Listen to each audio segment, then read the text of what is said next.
Well, I have checked the weather ahead of Sunday. It is great conditions for footy. Not only is it Sunday, there is a 0% chance of Panthers.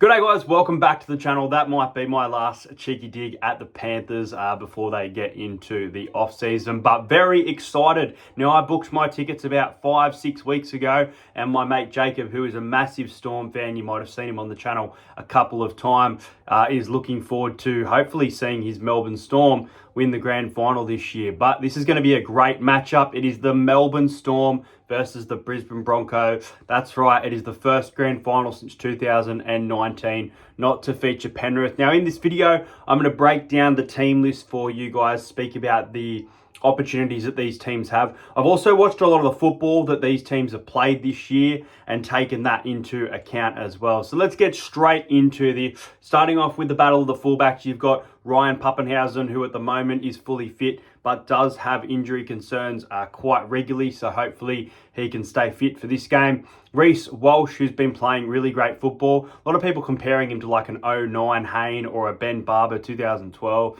Don't agree with that statement. His football's been great. He's come up with some big moments and some big games. And man, this is a big game. He can't be quiet in this one.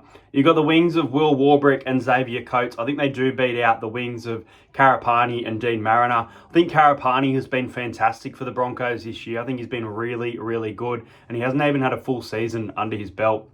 In the centres, you've got Jack Howarth and Nick Meaney, two great players from the Melbourne Storm, up against Kotoni Staggs and Shibasaki. I actually think the Broncos centres here are the winning sort of combination for mine. I think that the centres is one of the strongest part of this Broncos lineup. Then in the halves, you've got Cameron Munster and Jerome Hughes. Jerome Hughes, I mean, there's injury cloud about that shoulder, but he looked pretty good last week, didn't he? But you know, Reece Walsh, players like that, even Payne Haas, are probably going to be giving him traffic all night, which is going to be tough for him. And maybe Munster is going to have to do some more controlled kicking to manage the load a little bit here. And then you've got Ben Hunt and Adam Reynolds. Adam Reynolds obviously led South Sydney to a premiership not 10 years ago, 11 years ago now. And Ben Hunt lost that premiership 10 years ago and has a massive chance at redemption.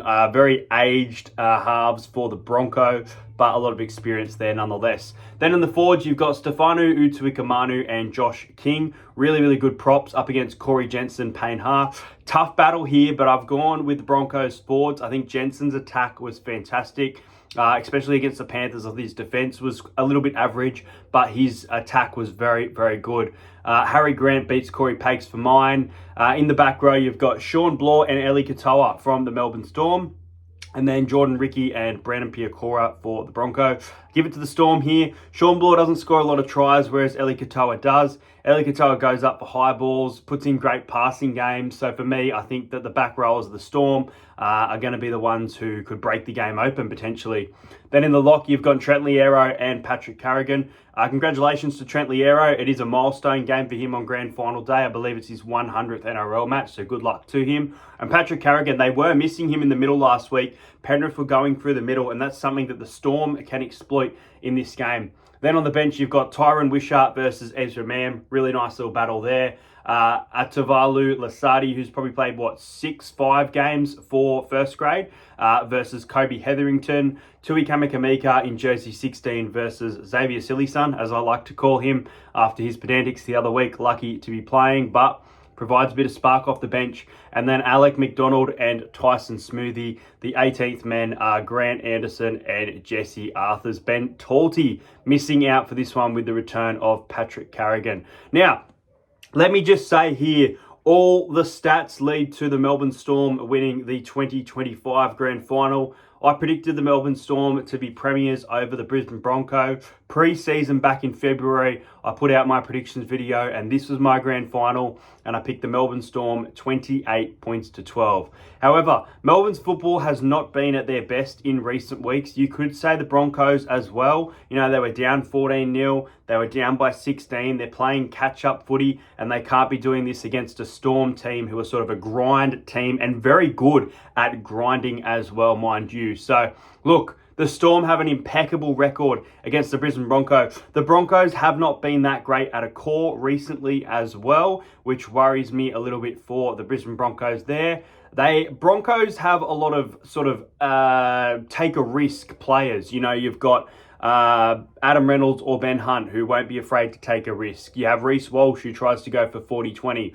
Players that throw the ball around. Whereas the Storm have conservative players, but when they get their moments right, like Jerome Hughes breaking through that Sharks defense at the right time, at a crucial time the other day, then that is going to be a tough outing for the Broncos.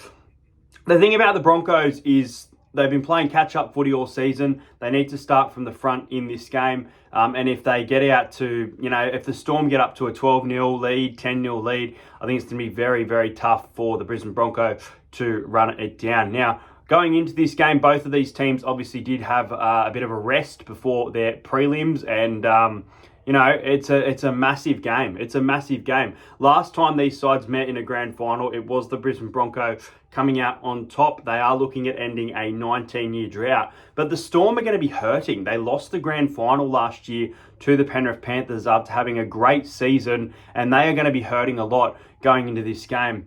The issue with the Storm is, as great as their players are in finals, in regular, in those big moments, they just haven't been able to capitalise it. You know, your Harry Grant, Ryan Pappenhausen obviously has got it done back in 2020, but there are a couple of players who just haven't stood up that extra mile for mine. So, look, ultimately, this is going to be a great game of football. When these sides met this year, I take out both of these games. Storm are missing players. They had nothing to play for. Broncos absolutely destroyed them. And then in Melbourne, when I was there, the Broncos lost players to injury, and that's sort of a big reason in why they lost. And I thought they were competitive. That's why I bet on them at $26 to win the comp, because of how competitive they were when they lost Ezra Mam and Adam Reynolds due to hamstring injuries in that game. So, look, really great game of football on Sunday at 7:30. As I said, history says that the Melbourne Storm win this one, and I feel like their football has been a little bit more conservative, whereas the Broncos, if they throw it around, this could spell trouble for the Storm.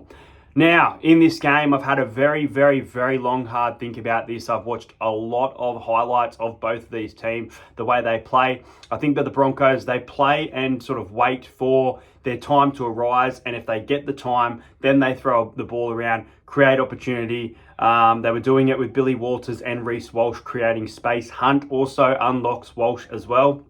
As for the Storm, as I said, they have a lot of speed across the park, but they don't necessarily use it as much. They play for advantages.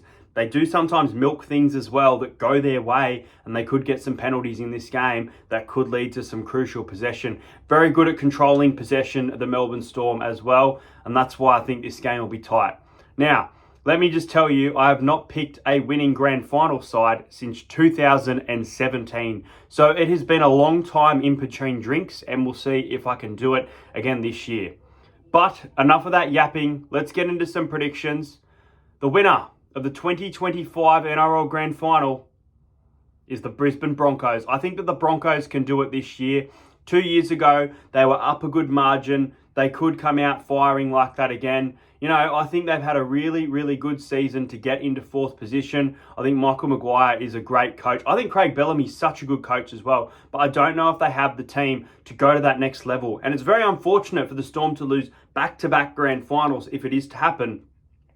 And I mean, I want Jacob and I want Storm fans to enjoy this, but someone's going to lose this. You know, someone lost the 2023, someone lost 2024. Now they're here. Someone's going to lose it. So my tip, I'm going to go the Broncos by 4 points. I think this game's going to be very tight. I'm going to go the Broncos 20, the Melbourne Storm 16 in this one.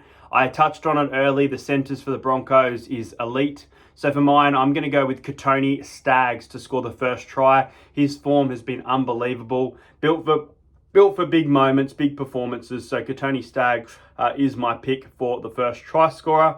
As for my anytime try scorers, I think both of the fullbacks.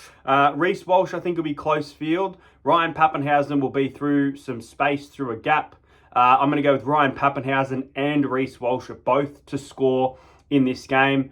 And you know what? I'm actually going to give you a roughie here, and I'm actually going to go with the Melbourne Storm as my roughie. In his milestone at a big price, I'm going to go Trent Loiero to bag himself a grand final try. I just see Trent Loiero finding a way to the line. And, you know, the Storm, I think they're a chance of winning this game, a big chance.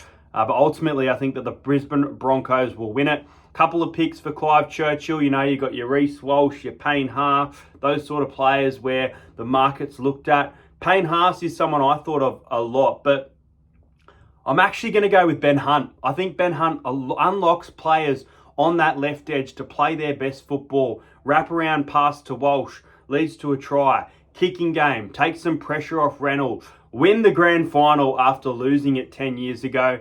I'm going to go Ben Hunt for the Clive Churchill medal, but there you go. I am going to lock it in. I'm tipping the Brisbane Broncos to cause an upset in a game that I think is fairly even. You know, they've only won, 2 out of 20 bloody meetings against the Melbourne Storm, but I think they're going to add to their tally with a win here by 4 points. Let me know what you think is going to happen in the 2025 Grand Final. Your match winner, your try scorers, your margin, and your Clive Churchill medal. Make sure you subscribe to the channel if you're new around here. There will be a massive vlog from the Grand Final coming probably Monday or Tuesday next week, as the Grand Final is on Sunday. Probably Monday because, you know, it's a public holiday. But anyway, guys, I hope you guys enjoyed this video. That is my preview of the NRL Grand Final. I hope you enjoyed it. I think this is the first time in a long time, for like 4 years, I've actually just had me talking. Normally I do have guests on, but I don't have StreamYard anymore. Thanks for watching. Enjoy your Sunday football. I'll see you guys later.